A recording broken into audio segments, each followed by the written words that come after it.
Evo, vlada najavlja izmjene zakona o PDV-u, što će to značiti za poduzetnike?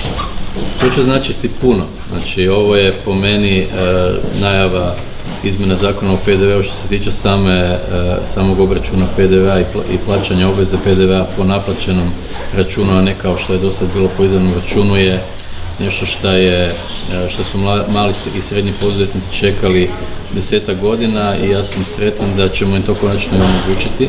Znači da netko zbog određene obveze PDV-a koja nekad može biti i nenaplaćena i u biti zbog situacije na našem tržištu i nekada neplaćanja u rokovima koji su predviđeni zakonom, ljudi nemaju mogućnost platiti PDV, tako da ćemo sigurno pomoći u likvidnosti malih i srednjih tvrtki i njihovom lakšem poslovanju. Ja sam zadovoljan jer je izmjenom zakona o PDV-u, znači od 1.1.2015. je trebalo biti ukinuto to pravo za obrtnike, a sada ne samo da smo ostavili obrtnicima to pravo, nego smo proširili i na male poduzetnike do 3 milijuna kuna. Znači tu će skoro 150.000 malih poduzetnika i obrtnika moći iskoristiti mogućnost da plate PDV u trenutku kada naplate fakturu, a ne kada izdaju. To će sigurno omogućiti da 10.000 tvrtki nema problema sa likvidnosti, da se ne zatvaraju, nego upravo suprotno da bude jednostavnije poslovanje, njihovo svakodnevno poslovanje. I sa još jedne naravno stvari, s obzirom da je to pravilo i takva praksa prisutna u nekim drugim zemljama Europske unije, sigurno će utjecati na generalnu konkurentnost našeg poduzetništva. Evo, to će značiti i odgođeni prihod za državni proračun, kako se to misli nadoknaditi? Odgođeni prihod znači da će biti naplata u onom roku kada naplate te fakture mali i srednji poduzetnici, pošto su rokovi plaćanja u Hrvatskoj za male poduzetnike nešto preko 100 dana, država će u tom periodu pričekati taj prihod PDV-a u državni proračun. Znači ništa se ne oprašta, nego se jednostavno prolongira prihod za taj rok od 3,5 mjeseca. I s te strane to je jedna pomoć likvidnosti malih tvrtki, a država mora stvarati to konkurentno okružje kako bi tvrtke morale opstati. Ono što još jednom želim istaknuti, niko nikome ništa ne oprašta, znači prihod u proračun će doći, ali će biti s obzirom na rokove plaćanja nešto kasnije nego što je to trebalo biti. Mislim da je generalna korist od ovoga puno veća nego u tome da će recimo 10.000 tvrtki imati manje problema i obrtnika manje problema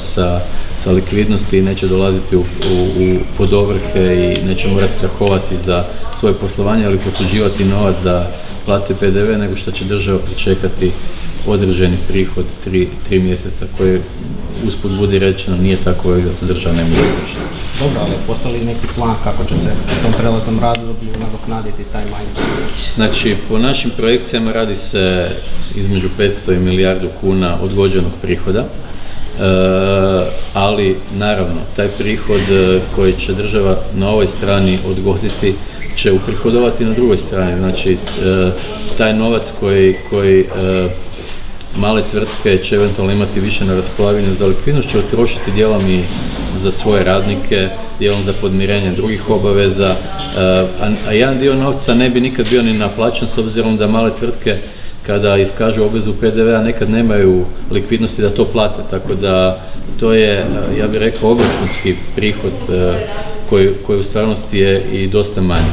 Generalno mislim da državni proračun neće izgubiti previše, nego da će ovom mjerom upravo dobiti kroz stimulativnije okružje za poduzetništvo i lakše poslovanje malih tvrtki. Dobro, znači neće biti problema unutar tih 3 mjeseca u proračunu? Neće. Ja mislim da neće, upravo suprotno mislim da će ta mjera, jer ne smijete gledati proračun samo računovodstveno plus minus. Ne? Znači svaka mjera koju poduzimate znači nešto i generalno za razvoj poduzetništva, za jednostavnije poslovanje, tako da sam ja upravo suprotno uvjeren da će ova mjera pomoći da prihodi u proračunu budu još i veći. A kada očekujete prvi pozitivni efekt ove mjere? Od 1.1. od kad se počne primjenjivati, znači 1.1.2015. godine, izmjenama zakona o PDV-u koji će biti do kraja godine usvojen, će svi mali i srednji poduzetnici u Republici Hrvatskoj i obrtnici do 3 milijuna kuna moći izabrati da li žele biti u sustavu PDV-a obračunskom ili gotovinskom, odnosno da li žele plaćati PDV kada naplate fakturu ili kada izdaju račun. Eto. Hvala.